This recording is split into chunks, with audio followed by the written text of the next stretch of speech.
Bernie Tar Week, the rivalry, what's it like now, I suppose, compared to where it might have been when you were playing?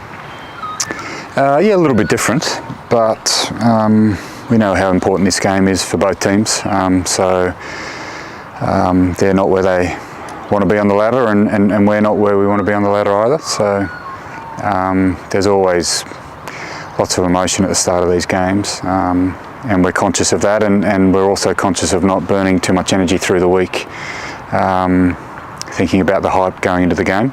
But it'll certainly be very physical.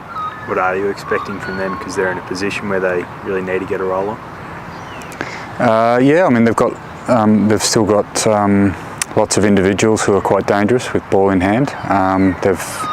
They've had a lot of injuries this year, and they've got a few guys out from last week as well, which makes it difficult for their preparation.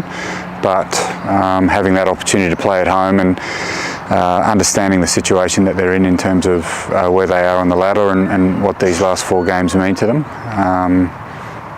we're just expecting a lot of physicality from them.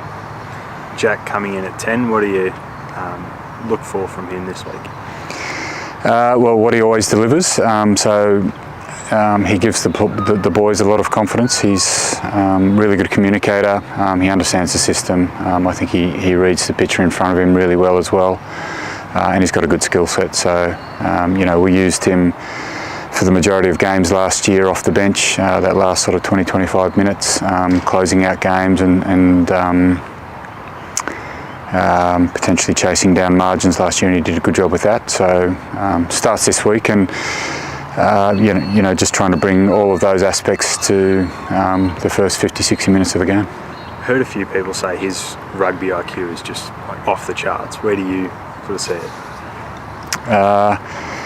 Yeah, he's a very intelligent guy, firstly, and then his understanding of the way that we want to play. But yeah, certainly rugby as a whole, I think he's been really good to work with.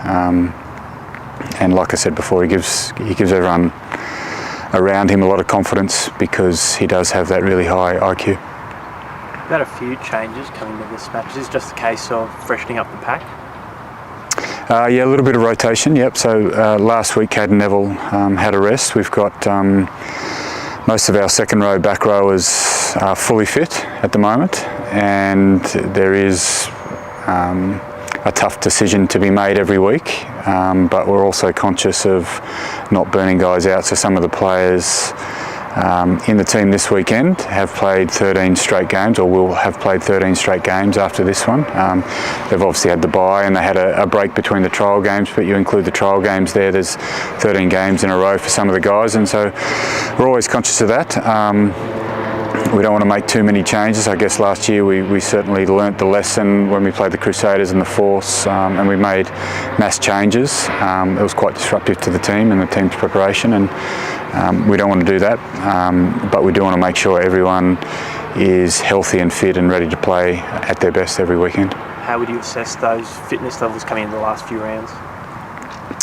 Well, if you sort of talk about 2 games ago, we had everyone fit and available, and we've sort of picked up a few niggly injuries. We've had some pretty physical games, so the last 3 games have been quite physical, and there's bumps and bruises that guys are coming out of the game with, and sort of it bleeds into the start of the week.